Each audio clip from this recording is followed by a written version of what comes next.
Sou o professor Alex Matos, formado em fisioterapia, há muito tempo ministro aulas dentro de universidades e pós-graduações e vim com a temática de apresentar para vocês a anatomia. Vamos conversar sobre anatomia no decorrer do curso e vamos introduzir e já demonstrar a importância da anatomia conforme está no e-book de vocês. No e-book vocês vão precisar entender e acompanhar, que eu fiz algumas perguntinhas para vocês entenderem a importância da anatomia. Porque antes de adentrarmos ao sistema anatômico, precisamos entender que o entendimento dessa disciplina vai fazer o norteamento, ou seja, vai fazer com que você seja um profissional diferenciado lá na frente. Não apenas saber o nome por saber, você precisa entender o porquê daquela estrutura estar ali e qual a função dela.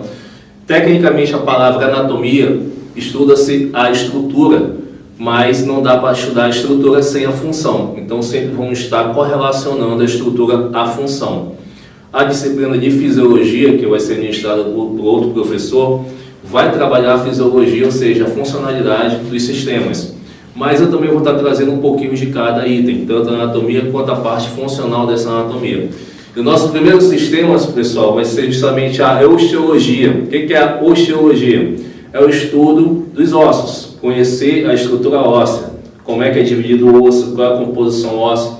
Já pergunto para vocês, o que vocês acham que é composto a estrutura óssea? Do que é composto o seu osso? Com certeza vocês devem estar pensando aí, professor, já sei, deve ser cálcio, meu osso é cheio de cálcio. Perfeito, parcialmente você acertou a pergunta, mas tem outros minerais que também fazem parte dessa composição, que é justamente o fosfato. O fosfato, por exemplo, ele deixa o osso mais rígido, que justamente vai formar a hidroxiapatita. Então essa já entra na parte da composição do osso. Então a composição óssea é dividida em duas partes, tanto o tecido inorgânico como o tecido orgânico. O tecido inorgânico, pessoal, é denominado como matriz óssea. É o osso inerte, é o osso sem vida. Então quando fazemos a fusão do cálcio com o fosfato, vai deixar esse osso mais rígido, e essa rigidez é necessária. Essa rigidez faz com que sustentamos, nos protegemos, faz dar sustentabilidade ao nosso sistema e proteger os órgãos e vísceras. Assim também dá o suporte de alavanca, ou seja, os ossos, a estrutura esquelética favorece e auxilia o movimento. Vamos entender isso nas próximas aulas, quando adentrarmos o sistema muscular. Por enquanto, nossas primeiras aulas, pessoal, é voltada ao sistema esquelético. Vamos voltando aqui. Então, como eu havia falado, a divisão da composição óssea vai se dividir em orgânico e inorgânico. O inorgânico já foi falado, já anotou aí? Então, vamos lá de novo. O inorgânico é formado de quê? Cálcio e fosfato. Isso vai formar uns cristais chamados hidroxiapatita. E essa hidroxiapatita vai fazer com que o osso fique mais rígido. Mas, se você parar para pensar, funcionalmente, se tivéssemos um osso estritamente rígido, estaríamos mais suscetíveis a fraturas, a lesões, a qualquer baque. Então, nosso corpo é tão bem harmonioso, tão bem feito, que para ter o balanço, para ter equilíbrio, outra parte do osso, que é a parte orgânica, de tecido vivo, é justamente que vai dar a maleabilidade do osso. Professor, é composto de mais orgânico ou mais inorgânico? O que vocês acham? Acompanhe no e-book. Aí no e-book vocês vão perceber o seguinte, que eu fiz a divisão de percentual. A maior parte da estrutura óssea é formada de tecido inorgânico e a outra menor parte de tecido orgânico. E o que vem a ser, o que vem a dar vida ao tecido, ao osso? Colágeno, cartilagem, artérias nutrícias e duas estruturas que são específicas da estrutura óssea, chamada periósteo, olha o nome, periósteo, não precisa decorar nada, vocês vão aprender comigo, junto comigo, que a anatomia nada é decorativa, ela tem que ser compreendida. Periósteo, peri vem de intermediário, peri vem de externo, então periósteo, camada externa do osso, endósteo, camada interna do osso. Então já estamos sabendo, a princípio, eu sempre vou estar fazendo aqui uma repescagem para vocês não se perderem. Então já falamos que tem uma composição óssea, que é dividida em orgânico e inorgânico. Inorgânico é feito de cálcio fosfato, que vai formar hidroxiapatita, mas o osso não pode ficar muito rígido, e para isso tem um tecido orgânico, é justamente composto de colágeno, cartilagem, artéria nutrícia e os envoltórios periósteo e endósteo. O colágeno, pessoal, imagina aí um osso sendo envolvido com um tecido macio, com uma esponja macia ao redor do osso. Tecnicamente um colágeno, que vai ser quase que um couro. Então esse colágeno vai deixar justamente esse osso menos suscetível a fraturas, a lesões. Ele vai amortecer, vai deixar o osso maleável. Ah, professor, então como é que se fratura? Para ocorrer uma lesão óssea, uma fratura, uma rigidez, uma fissura, qualquer risco no osso, ele vai ser submetido a um estresse de torção. Esse estresse de torção pode ser acompanhado de uma compressão e vai chegar a um certo limiar dessa pressão que o osso vai ceder, vai ter que quebrar. Porque acabou que superaquecendo a estrutura e aumentando a pressão interna.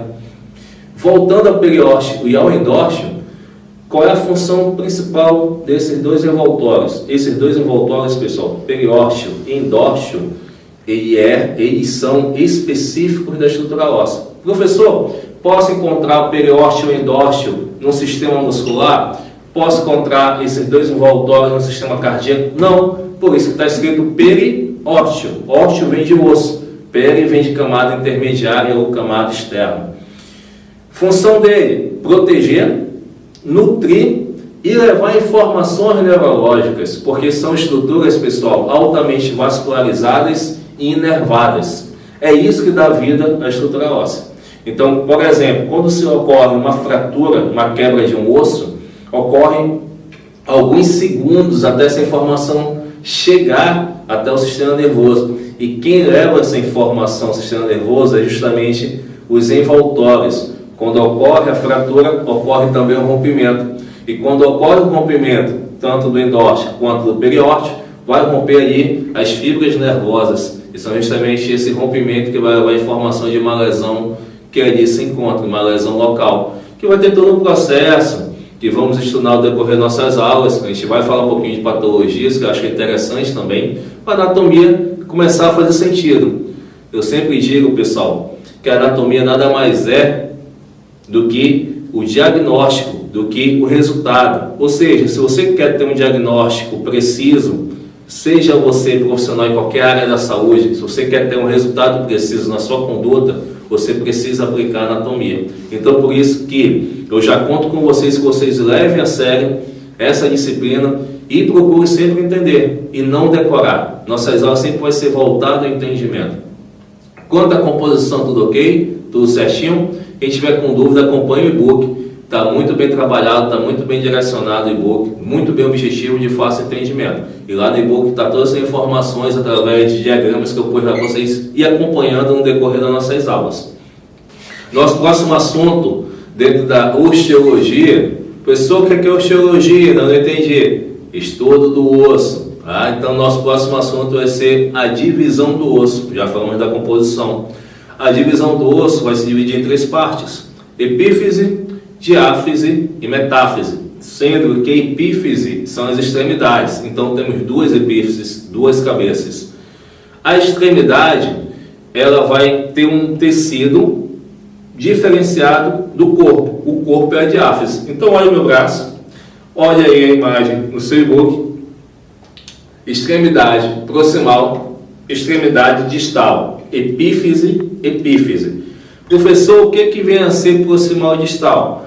Proximal, que está mais próximo à coluna, o que está mais próximo ao teu eixo central. Isso é proximal. O que está mais longe vem a ser distal. E as extremidades, as epífises, ela tem um tecido, uma estrutura esponjosa. Por que, professor, que a estrutura é esponjosa? Para ter o amortecimento. Precisamos amortecer o impacto que existe nas articulações, seja no simples andar, seja no trauma direto ou indireto. O que vai proteger as articulações e absorver esse impacto entre as articulações vai ser pelo fato desse tecido que aí se encontra ser um tecido chamado como tecido poroso ou tecido esponjoso. Já na diáfise, a diáfise ela tem uma estrutura compactada, a estrutura é rígida. Por que a estrutura tem que ser rígida? Agora a função da diáfise é diferente da extremidade. A diáfise, o corpo, essa parte aqui, ó, chamada de diáfise do osso, a função dela é sustentar e proteger. Essa tem que realmente receber o impacto, porque ela foi feita tecnicamente para sustentar. Né? Também para você chegar em casa, deixa eu ver se o meu osso é bom e começar a bater, tá, pessoal? Pelo amor de Deus, não precisa fazer isso. Isso é uma questão de necessidade fisiológica. Então, vamos acompanhando. Epífise, esponjoso, diáfise, que é o corpo do osso, tecido compacto. E dentro do osso existe justamente a cavidade medular. Professor, medular, eu pensei que só tinha medula na coluna. Não, existe a medula espinhal, existe a medula óssea. No caso aqui, a temática que estamos trabalhando, vamos concentrar na medula óssea, o próprio nome já está dizendo. E a medula óssea, ela vai trazer a formação de várias estruturas importantes no nosso corpo, como por exemplo, as células que compõem o sangue, as células de defesa. Vocês possivelmente devem reconhecer como glóbulos vermelhos, glóbulos brancos, as plaquetas. Então, dentro da anatomia, dentro da sistemática do corpo humano, chamamos isso como elementos figurados, que também chamamos o nome de eritrócitos, glóbulos vermelhos, glóbulos brancos e leucócitos. Tá? Então, justamente leucócitos, glóbulos brancos, e também temos as plaquetas, que vai fazer a função de fazer a coagulação. E, além de tudo isso, também temos fatores imunológicos. As células de defesa do corpo também são produzidas uma parte dentro do osso. Ou seja, o sistema esquelético é estritamente importante para todo equilíbrio de outros órgãos. O que vamos percebendo no decorrer das nossas aulas, que os sistemas vão estar sempre interligando. Que o sistema esquelético precisa diretamente do muscular e que o muscular precisa diretamente do esquelético. E que os outros órgãos internos, sistema cardiovascular, sistema cardíaco, sistema nervoso, depende diretamente do muscular. Mas no decorrer das aulas a gente vai entender isso aí, para a anatomia ficar justamente a anatomia apreciável e não a anatomia decorativa. Então, pessoal, aqui paramos, por aqui finalizamos por hoje.